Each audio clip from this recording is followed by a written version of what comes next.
시편 128편 1절에서 6절 말씀입니다. 시편 128편 1절에서 6절 말씀입니다. 여호와를 경외하며 그의 길을 걷는 자마다 복이 있도다. 내가 내 손이 수고한 대로 먹을 것이라. 내가 복되고 형통하리로다. 내 집 안방에 있는 내 아내는 결실한 포도나무 같으며 내 식탁에 둘러앉은 자식들은 어린 감람나무 같으리로다. 여호와를 경외하는 자는 이같이 복을 얻으리로다. 여호와께서 시온에서 내게 복을 주실지어다. 너는 평생의 예루살렘의 변형을 보며 내 자식의 자식을 볼지어다. 이스라엘에게 평강이 있을지로다. 아멘.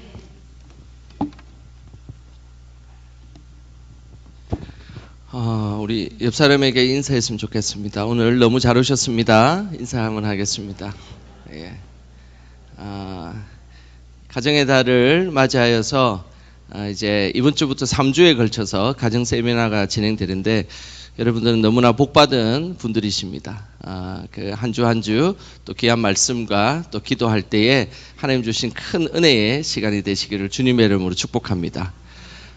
오늘 또 귀한 목사님을 저희들이 모셨는데 우리 그 말씀 심는 교회라는 곳에서 담임 목회를 하고 계시는 이형동 목사님을 모셨습니다. 제가 사실은 뭐 목사님하고 개인적으로 아는 건 하나도 없고요. 그 이제 교보에서 책을 이렇게 보다가 말씀 심는 아빠라는 책을 제가 발견을 했어요. 그래가지고 그 책을 읽다 보니까 자녀를 4명이나 그래가 제가 도전이 되는 거예요. 제가 애가 셋이지 않습니까?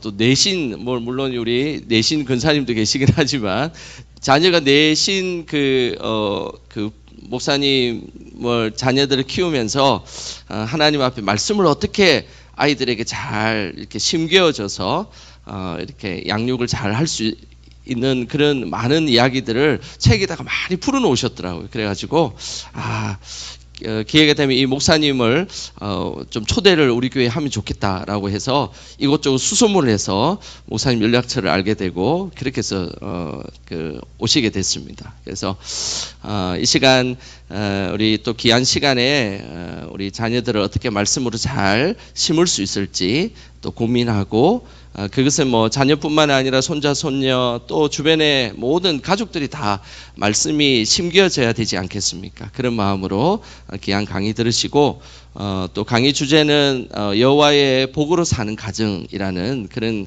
강의 주제로 귀한 말씀을 전해 주실 것입니다. 자, 우리 이형동 목사님 박수로 환영하도록 하겠습니다.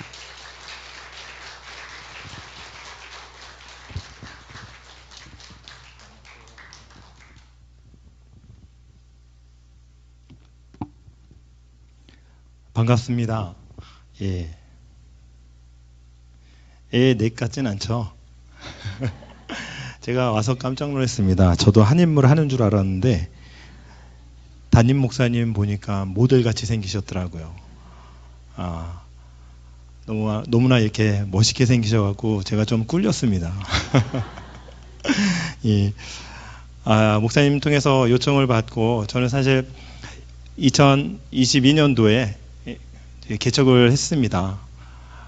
개척은 아무나 하는 것이 아니라고 누가 얘기했는데 제가 했으면 아무나 하는 거죠. 그렇게 개척을 했는데 하나님께서 또 은혜를 주셔서 지금까지 개척을 또 사역을 할 수 있고요. 또 지금은 이제 장소를 옮겨서 자그마한 예배당을 마련해서 거기서 예배를 드리고 있습니다. 금요기도회잖아요. 예. 제가 금요기도회 때 설교를 합니다. 설교를 하면 저희 아내 한 사람이 여기 딱 앉아 있습니다. 그러면 제가 부탁합니다. 여보, 제가 설교할 때 어디 화장실 가지 말고 미리 좀 갔다 와. 설교했다 화장실 가면 내가 설교를 계속 해야 될지 설교를 끊고 다시 시작해야 될지 도무지 모르겠으니까 당황스럽게 하지 말고 그냥 자리에 앉아 있어. 늘 그렇게 얘기하거든요. 여기 오니까 누구 한 사람 나가도 티가 안 나서 좋습니다. 여러분 복인 줄 믿습니다. 예, 몸된 교회 또 하나님께서 불러주시고 또 함께 하나님의 은혜를 나눌 수 있는 기회를 주셔서 우리 담임 목사님께도 감사드리고 또 하나님께도 감사드립니다. 말씀 심는 아빠라는 책을 작년 5월에 이제 제가 출간을 하게 되었습니다. 그런데요, 저희 아내가 18년 전에 말씀 심는 엄마라는 책을 먼저 출간을 했습니다. 그래서 백은실 사모라는 이제 그때는 집사였습니다. 백은실 집사님이 집사였을 때 그때 이제 책을 발간했을 때 사람들은 목회자 가정만 자녀들을 믿음으로 양육하는 그것이 어떤 목회자 가정의 전유물이라고 생각을 하고 저건 목회자 가정이 하는 거야 라는 것으로 그냥 이제 생각을 했었습니다. 그런데 집사님이 그런 책을 딱 내니까 이제 더 이상 그렇게 말할 수 있는 그런 변명의 여지가 없는 거죠. 그러면서 많은 사람들이 그런 얘기를 합니다. 자녀 신앙교육은 목회자 가정만 하는 줄 알았는데 이제 집사님 이 책을 보니까 집사님도 우리도 할 수 있겠구나라는 자신감들을 많이 가졌다는 이야기를 들었습니다. 하나님의 자녀는요, 목회자의 자녀뿐만 아니라 모든 성도님들의 자녀들은 하나님이 주신 선물입니다. 그래서요, 우리 자녀들에게 하나님의 말씀으로 예수 그리스도의 복음으로 이 자녀들을 양육하고 대접하고 그래서 이 자녀들이 믿음으로 성장할 수 있도록 우리가 도와주고 또 양육하고 잘 길러내야 될 줄로 믿습니다. 아멘. 예. 오늘 이 시편 128편은요, 여호와를 경외하며 그의 길을 걷는 자마다 복이 있도다 이렇게 말씀이 시작하죠. 여러분, 이 시편은 성전에 올라가면서 부르는 노래라고 나와 있습니다. 그런데요, 제가 보니까 성전에 올라갈 때 바로 좀 전에 보니까 어떤 권사님이신지 요 언덕에 올라올 때 굉장히 힘드셨다고 얘기하더라고요. 정말 언덕에 올라갈 때 힘들지만 성전을 향한 그 마음, 하나님 아버지를 만나고자 하는 그 마음 얼마나 기뻐하면서 올라오셨겠습니까? 예. 이 당시에도 분명 남자들은 1년에 3번씩 반드시 성전에서 하나님께 자신의 얼굴을 보여드려야 하는 그런 율법이 있었습니다. 그런데 성경에 보면 율법을 지키기 위해 자신만 올라간 것이 아니라 온 가족이 함께 올라갔습니다. 자녀들로부터 또 아내, 또 종에 이르기까지 다 성전에 올라가서 하나님 앞에 예배를 드렸습니다.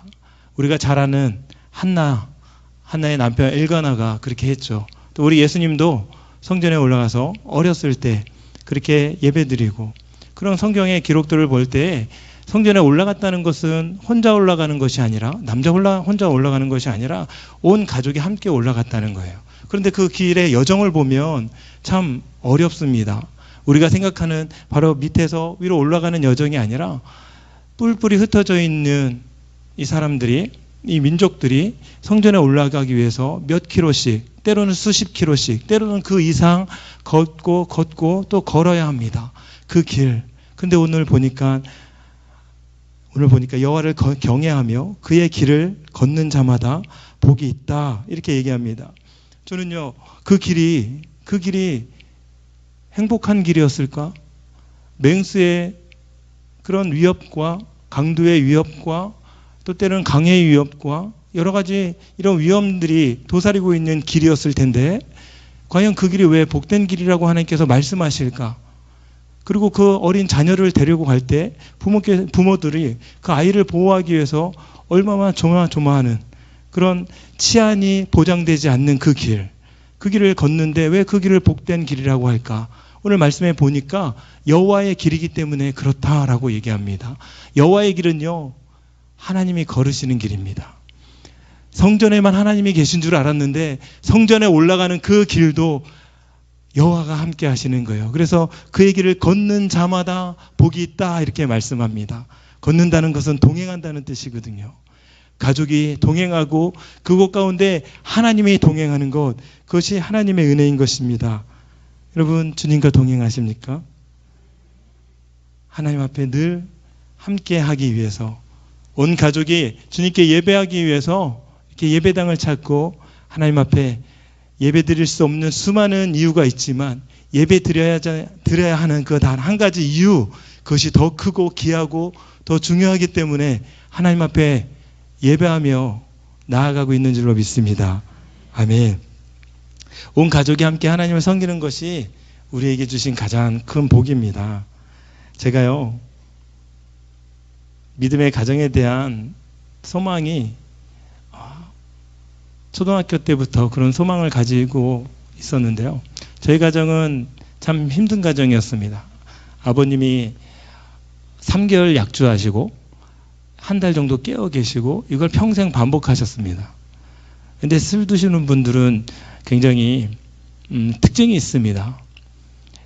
술이 깨어 있을 때는 굉장히 착해요. 온순해요. 예, 따뜻해요. 근데 술만 취하면 무섭게 변하죠. 그래서 모든 집안에 있는 물품들을 다 집어 던집니다. 여러분, 도넌스라는 거 아세요? 도넌스? 예전에 그 전기를 110짜리를 220으로 바꿔주는 아주 큰 쇠로 된 통이 있었습니다.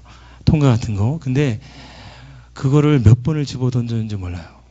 집어 던지면 다시 어머님 다시 들고 들어오시고, 또 어머님은 또 기절할 때까지 아버님한테 두들겨 맞습니다. 그러니까 저희 형님, 이제 저희가 사남매였는데요. 첫째, 둘째는 그 모습을 보고 싫어서 일찍 집을 나갔어요. 근데 셋째, 넷째가 그 모습을 다 고스란히 다 보는 거예요. 그러니까 어머님이 기절할 때까지 맞으시면 저는 그 어린 마음에 막 심장이 뛰죠. 엄마 죽었을까 봐. 근데 어머님이 다시 깨어나서 숨을 쉬면 그때 또 안도의 한숨을 쉽니다. 그런 가정에서 이제 자라났는데, 그런 가정에서 자라다가 나중에 저희 집이 이제 자그마한 가수원을 하는데, 그 가수원이 다 겨울내에 추위를 이기지 못하고 다 죽어버렸어요. 그러니까 더 이상 어머님이 먹고 살 소망이 없는 거예요.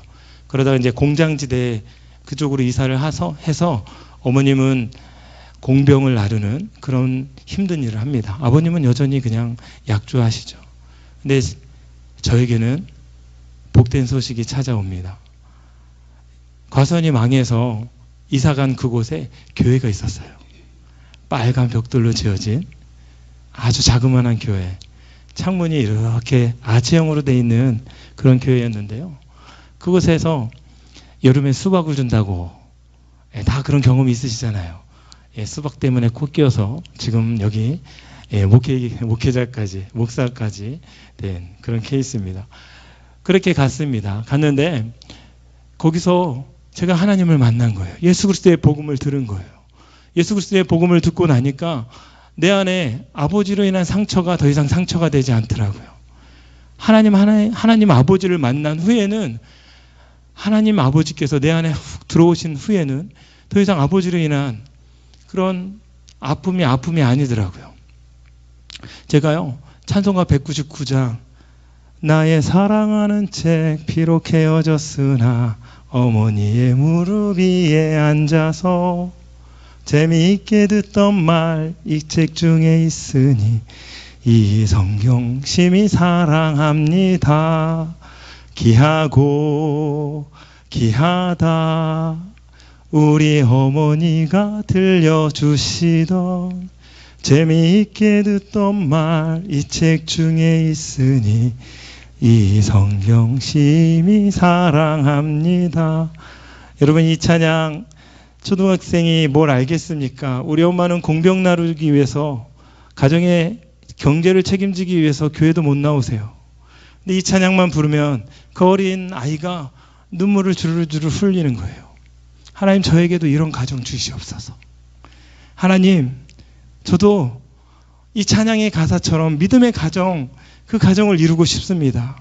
아무도 믿지 않고 폭력적인 아버지 밑에서 제가 지금 자라나고 있지만 이 찬양을 들을 때마다 제 마음속에 그런 소망이 내 마음에 꿈틀거리는 거예요. 하나님께서는 어린 저의 마음에 그런 비전들, 믿음의 가정에 대한 비전을 아주 어릴 때부터, 그때부터 심어주신 것 같습니다. 우리 가정이요, 여러분, 믿음의 가정인 것이 가장 큰 하나님의 복인 줄로 믿습니다. 혹여나 남편이, 혹여나 아내가 교회 안 나오신다고요? 걱정하지 마세요. 하나님께서는 나를 통해서 우리 남편까지, 우리 아내까지, 또 우리 가족, 모두에게 구원의 은혜를 베풀어 주실 줄로 믿습니다. 제가요, 믿음의 가정을 이루고 나서 하나님의 은혜를 참 많이 경험했는데요. 오늘 그런 경험들을 또 함께 나누고 싶습니다. 2절, 3절 함께 우리가 볼까요? 내가 내 손이 수고한 대로 먹을 것이라 내가 복되고 형통하리로다. 내 집 안방에 있는 내 아내는 결실한 포도나무 같으며 내 식탁에 둘러앉은 자식들은 어린 감람나무 같으리로다. 아내의 복을 저에게 허락하셨는데요. 제가요, 중학교 때부터 그런 기도를 했습니다. 하나님, 이제 10가지 기도 제목을 제가 한 건 기억하고요. 그 중에 몇 가지 기도 제목만 기억나는데, 하나님, 하나는 키가 160 정도 되는, 왜냐면 그때 저희 막내 누나가 한 159 정도 됐어요. 그보다 1cm는 크게 해달라고 제가 기도를 했습니다. 그 생각이 생생하게 나고요. 또 하나는 새벽 예배 나가는 그런 믿음의 정말 아내를 얻었으면 좋겠습니다. 이게 중학교 때 기도 제목입니다. 또 하나는 뭐냐면, 왜 그런 기도를 했는지 모르겠는데, 예쁜 손을 가진 그런 믿음의 자매를 좀 얻었으면 좋겠습니다. 주셨으면 좋겠습니다. 이 기도를 했는데요. 나중에 결혼하고 나니까 우리 아내 손이, 이뻤을까요? 안 이뻤을까요? 상상해 보세요. 딱 보는 순간, 여기 어르신들 죄송합니다. 저희 어머님 손 보는 것 같았습니다. 완전히 이렇게 주글주글 해갖고, 진짜 막, 고생을 엄청 많이 한 손이더라고요. 저희 장모님이 저희 아내의 손을 펴주기 위해서 바세린을 잔뜩 바르고, 저기 비닐 장갑을 끼워서 테이프를 꽁꽁 동여준 적도 많다고 합니다. 그리고 너는 어디 가서 손을 펴지 말고 반드시 반쯤 주먹을 져라. 그래야 네 손이 남에게 안 보인다. 그렇게 막 충고할 정도로 아내의 손이 그런 거예요. 하나님, 내 기도를 응답을 안 해주셨나? 그런 생각을 했는데, 가정을 이루고 나니 가정에서 우리 아내의 손끝에서 찬양의 반주가 슬슬 찬양의 반주가 이렇게 들려지는 거죠. 피아노를 치면서 찬양을 하고, 또 저희 아내가 또 디자이너 출신입니다. 아이들에게 신앙 교육을 하기 위해서 아이들 신앙 자료를 다 만들어내는데요. 너무나 귀한 거예요. 그러면서 제가 깨달았습니다. 내가 하나님 앞에 이런 기도를 드렸지만 하나님은 같은 손을 나에게 주시는데 하나님이 기뻐하시는 손으로 나에게 우리 아내를 허락하셨구나. 이런 생각을 해봤습니다. 그래서요, 여러분의 자녀에게 반드시 배우자를 위해서 기도하게 하는 것 너무나 중요한 것 같습니다. 나보다, 내가 생각하는 것보다 더 좋은 곳으로 채워주시는 그 하나님이 우리 자녀들에게 이 배우자의 기도에 응답해 주실 줄로 믿습니다. 성경에 보니 그 아내가 내 집 안방에 있는 내 아내는 결실한 포도나무 같으며 얘기합니다. 포도나무는요, 풍요를 상징합니다. 평화를 상징합니다. 이 말씀을 제가 쭉 묵상을 하면서 이거는 가정에 주신 하나님의 말씀인데 1차적으로는 남자들에게 주신 말씀이구나. 내 아내, 내 자녀, 이런 표현들이, 그래서 저는 남편들에게 도전하고 싶습니다. 특별히 결혼하지 않는 우리 형제님도 혹시 있다면 믿음의 가정에 대한 소망을 좀 많이 꾸었으면 좋겠습니다. 이 시대에 우리가 가장 필요한 것이요, 믿음의 가정에 대한 소망이 없어요. 정말로 믿음의 가정을, 아름다운 가정을 바라볼 때 그때 믿음의 가정에 대한 소망이 생기고, 나도 저 가정처럼 아름다운 가정을 이루어서 하나님께 영광 돌리는 가정이 됐으면 좋겠다. 이런 생각을, 이런 비전을 갖게 될 것입니다. 그래서요, 우리 교회마다 하나님께서 믿음의 가정들을 세워주셔서 그런 모델로 보여주셨으면 좋겠습니다. 그럼 어릴 때부터 이런 기도를 할 수 있도록, 또 여러분도 우리 자녀들에게 믿음의 이런 배우자를 위해서 기도할 수 있도록 함께 도와주셨으면 좋겠습니다. 그래서요, 저는 이 믿음의 가정에 대한 너무나 큰 복을 우리 하나님 앞에서 그런 복을 받았는데요. 특별히 제가 가장 큰 복은 자녀의 복입니다. 우리 목사님 넷이라고 말씀하셨는데 혹시 넷 계십니까? 아이 넷? 예. 권사님이세요. 혹시 아까 말씀드린, 축복합니다. 목사님, 이런 분들은요, 해외여행도 가끔 시켜드려야 되고요. 맞지 않습니까? 여러분 헌금이 아까워서 그거 반대하면 안 되고요. 이 아이들의 미래에 이 교회를 짊어지고 갈 복된 하나님의 자녀들입니다. 예. 그래서 제가요 결혼을 하고 신혼을 좀 서로를 알아가는 시간을 갖자. 딱 그런 마음을 딱 가졌는데 허니문 베이비가 생긴 거예요. 그땐 제가 학생이었거든요. 학생이었는데 딱 생기니까 기쁠까요? 안 기쁠까요?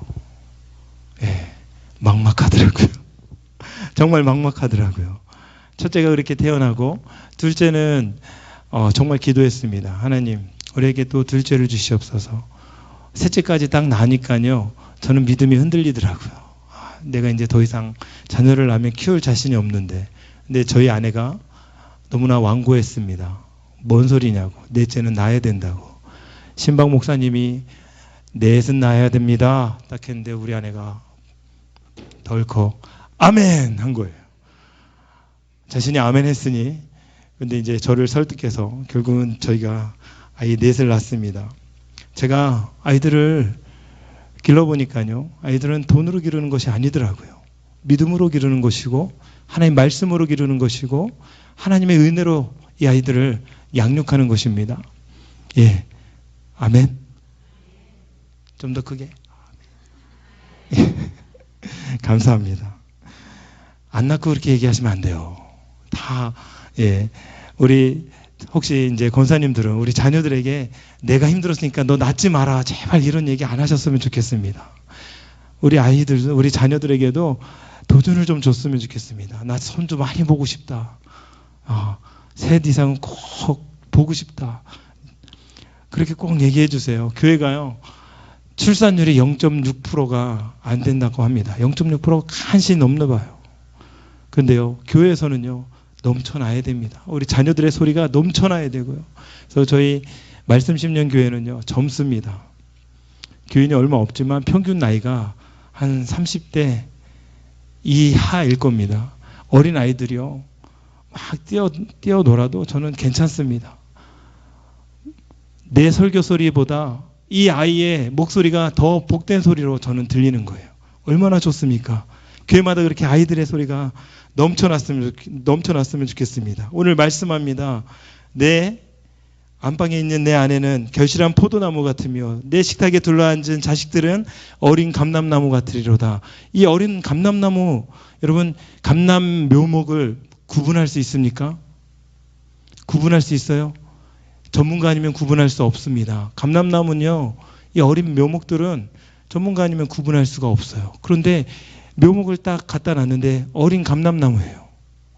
이 묘목을 우리는 구분할 수 없지만 하나님은 정확하게 보고 계시는 거예요. 이 아이들은요, 어린 감람나무 같다고 말씀하시는 거예요.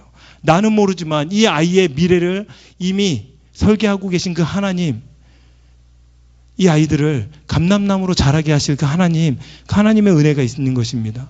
여러분 식탁에 둘러앉아서 우리 아이들에게 교훈 주지 마세요. 모든 이야기거리를 교훈으로 삼지 마시고, 교훈으로 주기 위해서 이야기하지 마시고, 여러분 잔소리가 어떤 건지 아세요? 바른 말을 틀린 방법으로 얘기하는 게 잔소리입니다. 그런데요, 식탁에서 아이들에게 하나님의 은혜를 흘려보내고 이 식탁에 아름다운 대화를 통해서 예수 그리스도의 십자가 사랑을 내가 경험한 하나님을 증거했으면 좋겠습니다. 제가요, 어릴 때부터 우리 아버님이 약주를 되게 잘하신다 그랬잖아요.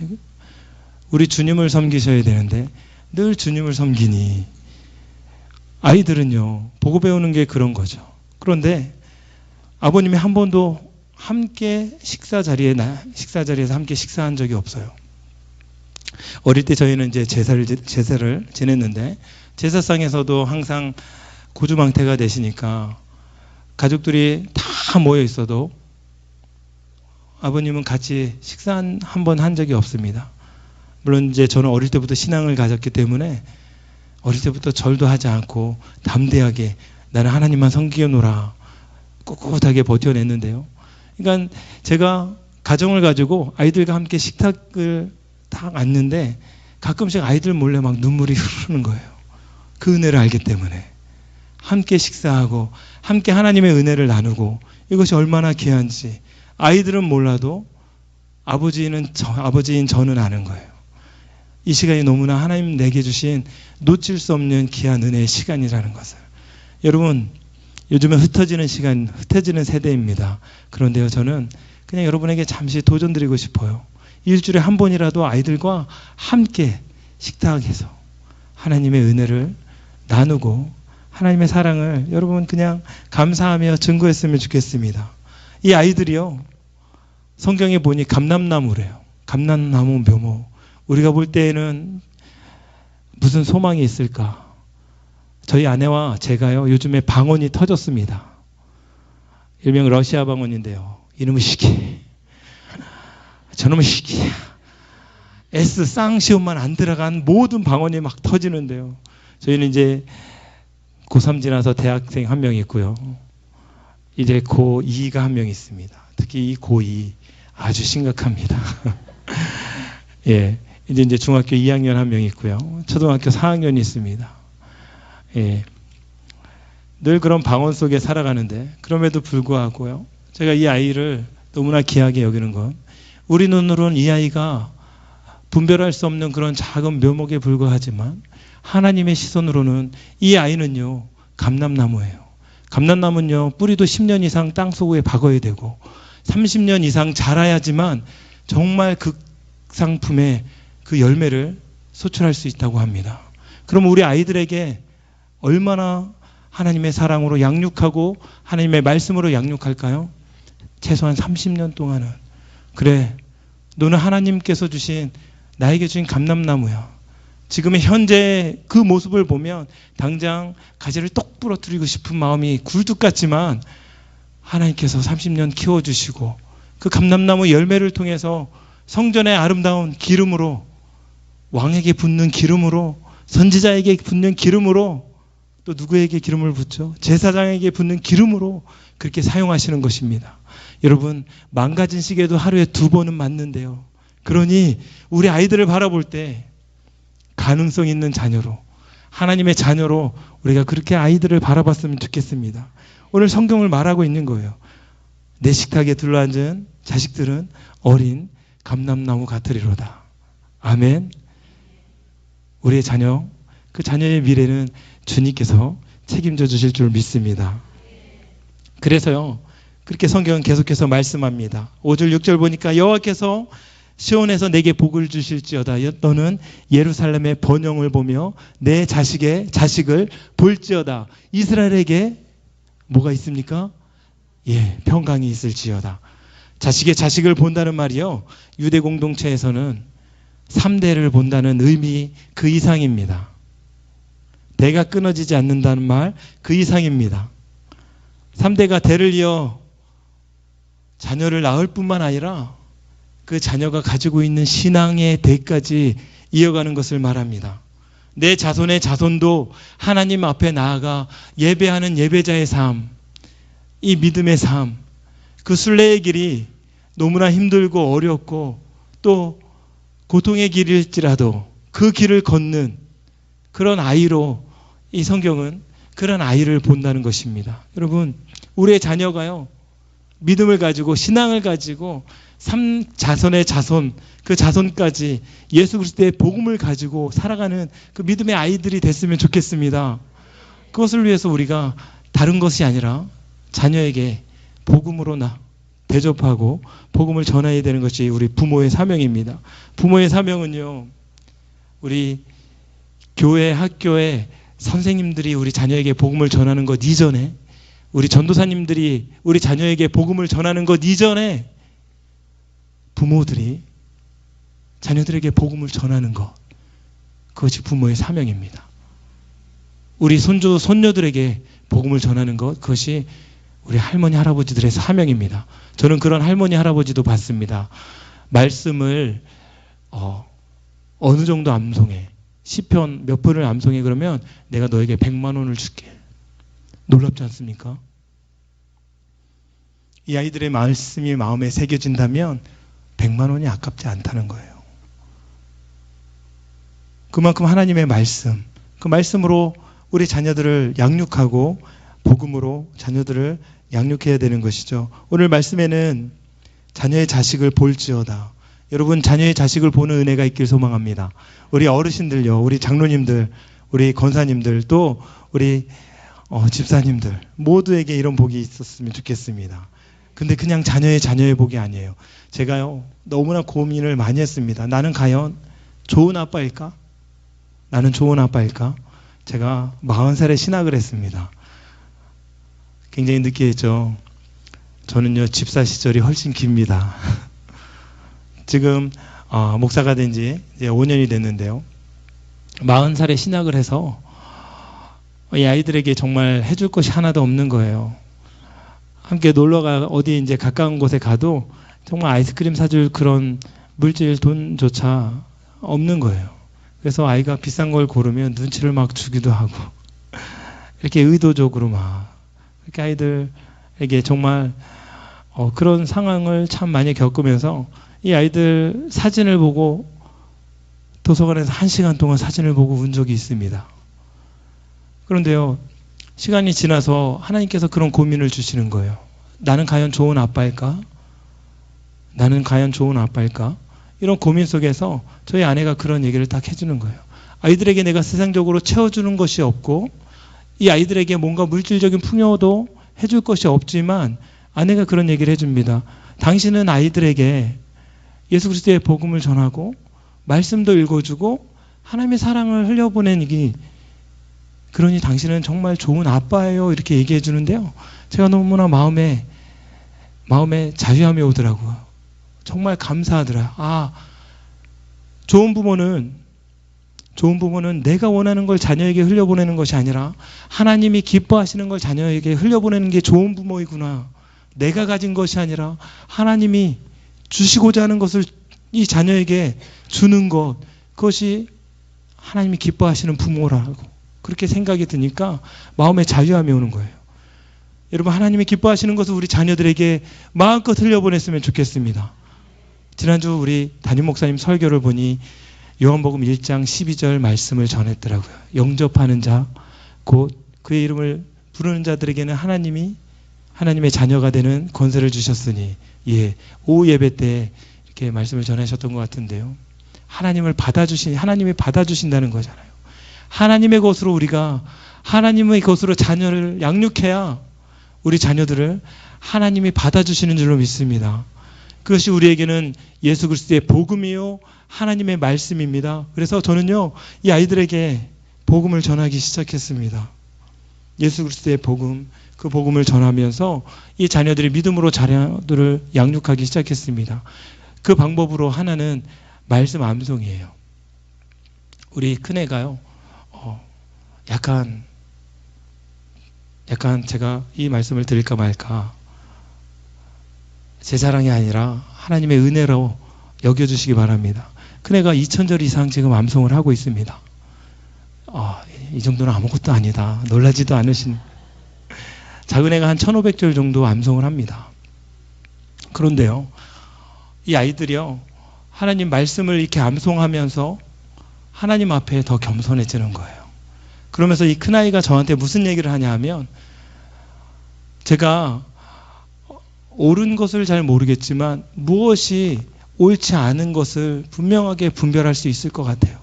여러분, 신앙교육은요, 하나님의 말씀으로 이 자녀를 양육할 때요, 이 아이들이 어떤 분별력이 생기냐 하면 무엇을 할지 말아야 할지 이 분별력이 생기는 것입니다. 제가 보니까요, 사업에 성공한 사람들이나 인간관계에 성공한 많은 사람들의 특징이 뭐냐면 어떤 사람을 만나느냐가 아니에요. 누구를 만나지 않았느냐. 이것에 성공한 사람, 무엇을 하지 않았느냐. 우리는 하나님 만나면 되는 거예요. 예수 그리스도 만나면 되는 거예요. 좋은 목회자, 좋은 믿음의 사람 만나면 되는 거예요. 그런데요, 누구를 만나지 않았느냐, 그것을 분별하는 것이 말씀의 능력입니다. 이 아이가 그런 고백을 할 때, 그래도 말씀을 심길 너무나 잘했다, 그런 생각이 드는 거예요. 하나님의 말씀으로 우리 아이들을 양육할 때 하나님이 기뻐하시는 길, 그 길로 온전히 걸어가게 되는 줄로 믿습니다. 저는 보니까요, 이 시대가 마지막 시대인 것 같아요. 예수님 때부터 지금까지 마지막이 아닌 적은 없었습니다. 이후로도 늘 우리가 마지막 시대로 알고 우리 자녀들을 양육을 해야 되겠죠. 그러면서 저는 생각한 것이 예수님 시대에는 땅끝이 로마였잖아요. 이 물리적인 이 거리를 그 당시에는 로마를 땅끝으로 여겼고 땅끝까지 복음을 전하라고 얘기했는데 지금 이 시대는 그러면 우리의 땅끝은 어디인가 고민해 봤으면 좋겠습니다. 우리의 땅끝은요, 우리의 자녀들입니다. 우리 자녀들이 우리가 복음을 전해야 될 그 대상인 거죠. 제가 보니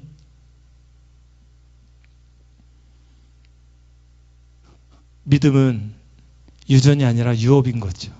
그래서 요한복음 1장 13절에 이는 혈통으로나 육종으로나 사람의 뜻으로 나지 아니하고 오직 하나님께로부터 나느니라. 혈통은 인간의 혈육, 육종은 인간이 가지고 있는 그 욕망, 사람의 뜻은 무엇입니까?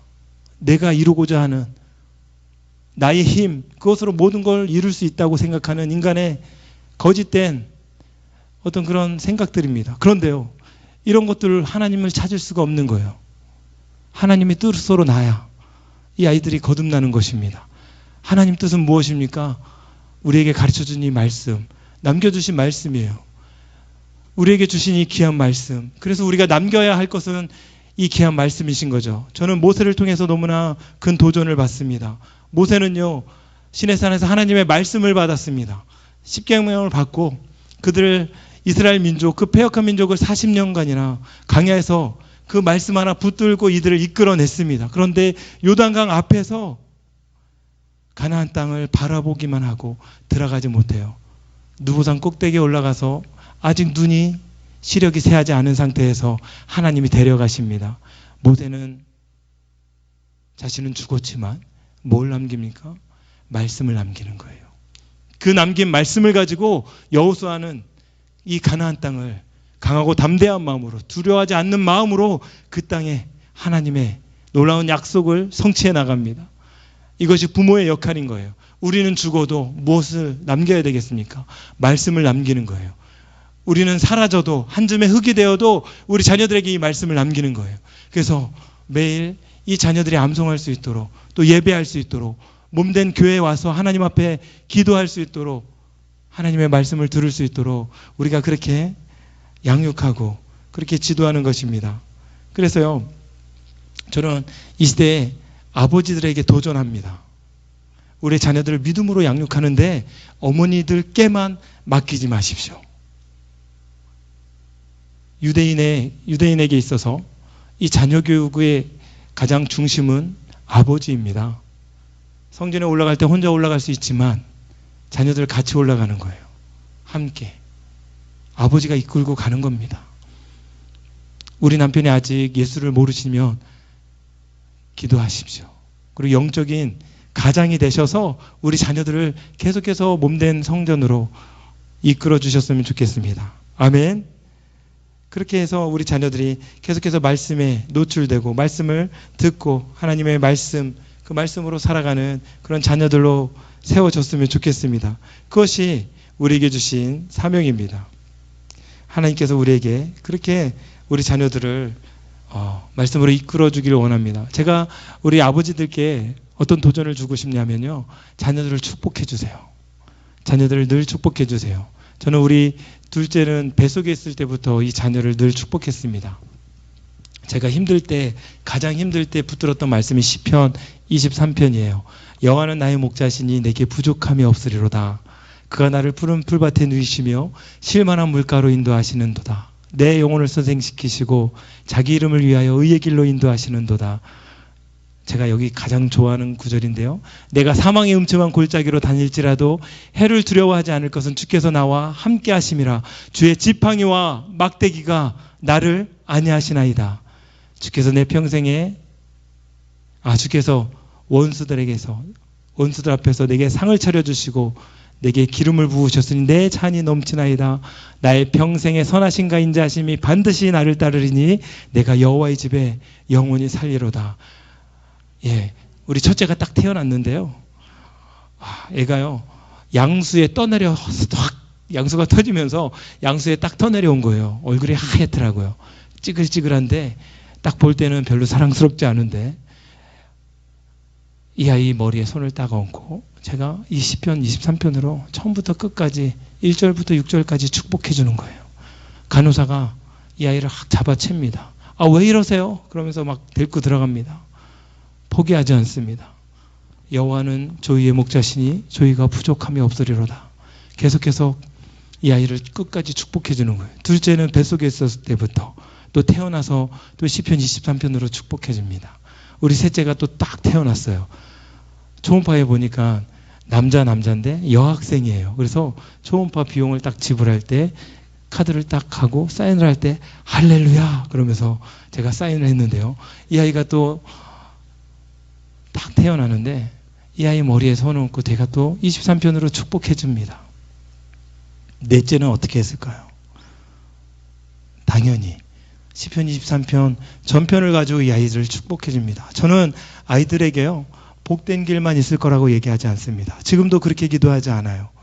모든 어려움이 다 사라질 거라고 제가 기도하지 않아요. 하나님, 이 아이들 힘들고 어려운 일이 있습니다. 사망의 음침한 골짜기를 다닐 그때가 있습니다. 그런데요, 그때에 하나님의 음성을 가장 선명하게 듣는 귀한 아이들 되게 해주시옵소서. 길을 잃지 않는 아이들 되게 하여 주시옵소서. 우리 아이들이 아빠의 기도를 알아요. 그래서요, 제가 이렇게 축복해 주는데 지금은 우리 막내는 찾아와서 축복을 받습니다. 잠자기 전에 항상 찾아와요. 꼭 안아주고 옆에 볼에 뽀뽀해주고. 부럽습니까? 여러분의 손자에게 또 그렇게 축복해주고 그렇게 푹 안아주는 은혜가 있길 소망합니다. 그렇게 안아주고 축복해주는 거예요. 그런데요, 문제는 이제 사춘기입니다. 이놈의 시키들. 한 번은 이 아이들이 어릴 때부터 이제 쫙 왔는데 큰애가 오지 않는 거예요. 아, 속상하잖아요. 우리 아내한테도 저는 푸념을 놓습니다. 아, 이놈의 시키들이 어릴 때는 그렇게 와서 아빠도 앵기고 그래서 아빠가 늘 축복해 주는데 이제는 오지도 않아. 아, 서운해서 전 기분이 안 좋아 얘기하는데 저희 아내가 한마디 딱 하더라고요. 사춘기 때는 찾아오는 나이가 아니라 아빠가 찾아가는 거예요. 완전히 성육신적인 발상을 제가 딱 하게 된 겁니다. 맞습니다. 찾아오는 것이 아니라 찾아가는 거구나. 그 다음부터 문이 쾅 닫혀 있잖아요. 살짝 열고 이 아이에게 머리에 가서 이제 누워있는 아이 머리에 탁 올려서 축복합니다. 하나님, 이 아이에게 하나님 은혜 주시옵소서. 목자 되신 하나님, 평생 선하심으로 하나님 함께하여 주시옵소서. 이 아이가요, 싫어하지 않아요. 사춘기 아이도 싫어하지 않습니다. 그때부터 열심히 찾아갑니다.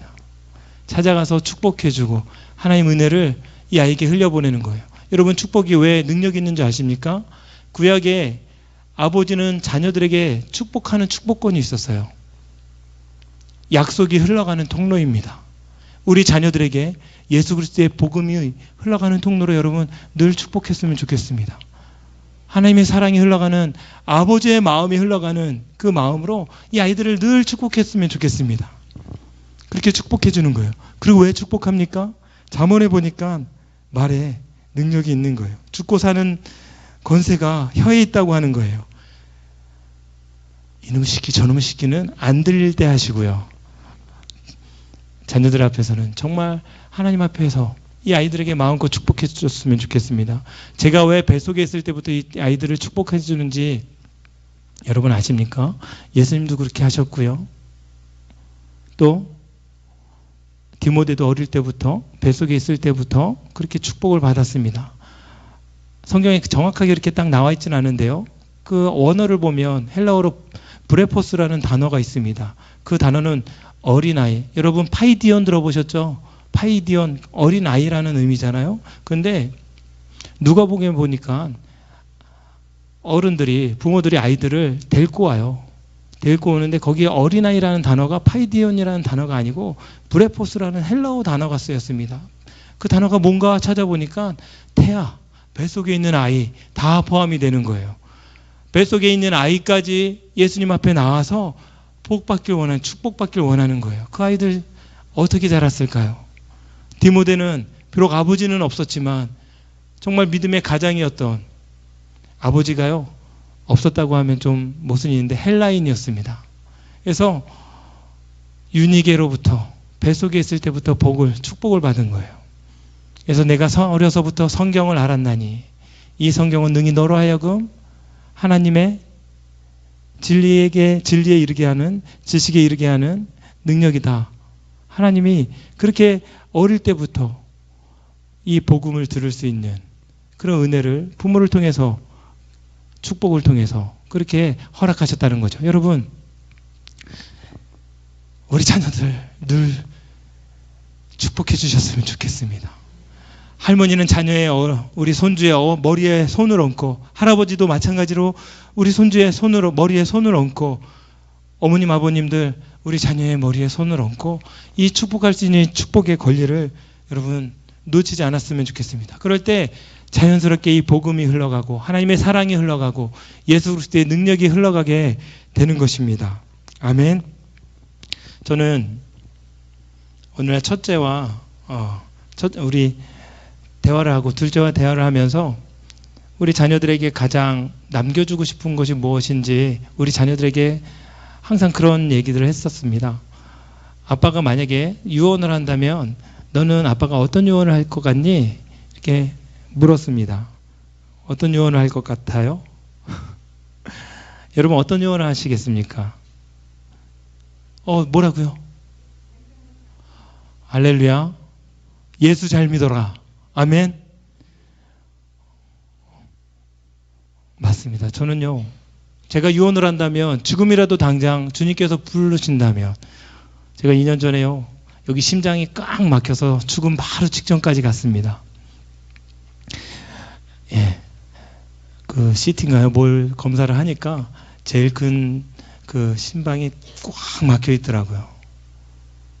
제가 우리 아이들에게 남겨주고 싶었던 것은요, 물론 재산도 없었지만 가장 남겨주고 싶었던 것은 그 말씀. 아빠가 하나님 나라 가도 너 예수님 잘 믿어라. 우리 아이들이 그걸 알아요. 아빠 예수님 잘 믿으라고 하시려고 하시죠? 뻔하잖아요. 여러분 이 뻔한 것이 하나님이 가장 기뻐하시는 유언입니다. 이 뻔한 것이 우리 자녀들을 살리고 우리 미래 가정을 살리고 교회를 살리는 능력입니다. 여러분 우리 자녀들에게 다른 것보다 예수 그리스도의 복음 하나 그것으로 충분하다고 여러분 믿고 그것을 우리 자녀들에게 나눠줬으면 좋겠어요. 남겨줬으면 좋겠어요. 그래야 우리가 하나님 앞에 가서 조금이나마 하나님 앞에 뭔가 말씀드릴 것이 있지 않겠습니까? 아멘. 예, 우리의 자녀들이 전도의 대상인 것입니다.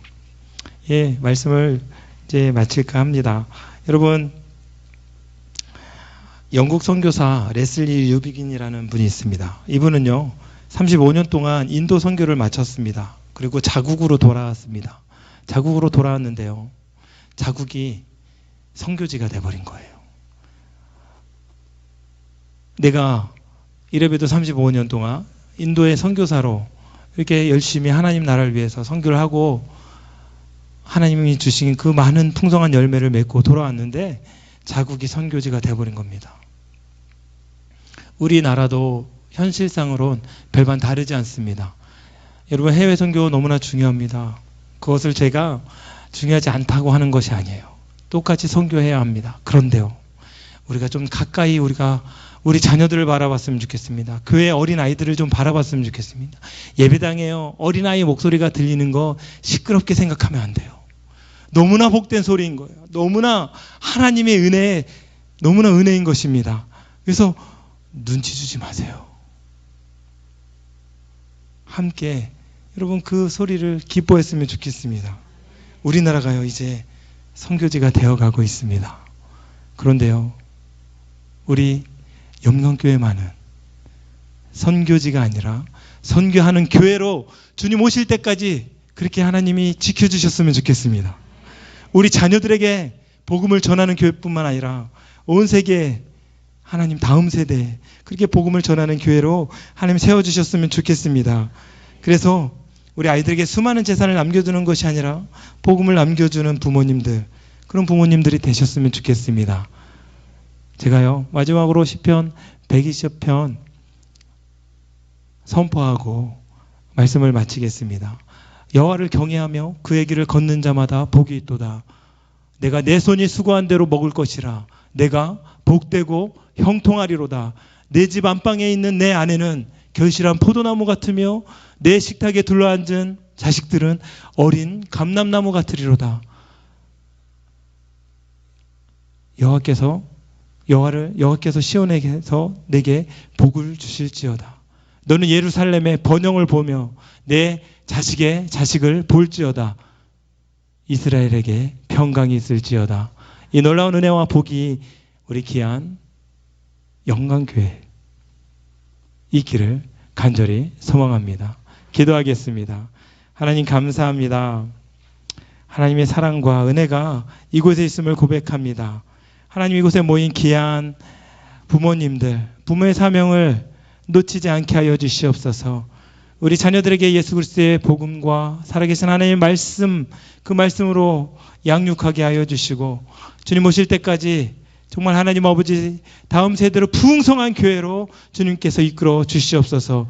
성령의 능력으로 이끌어 주시고 인도하여 주시고 하나님 사랑으로 이끌어 주시고 인도하여 주시옵소서. 하나님 감사합니다. 하나님 아버지 이곳에서 감람나무와 같은 우리 아이들이 하나님 아버지 자라나게 하여 주시고 정말 풍성한 열매 맺게 하여 주시고 하나님이 기뻐하시는 아름다운 교회로 주님께서 인도하여 주시옵소서. 감사하며 거룩하신 예수 그리스도의 이름으로 기도드립니다.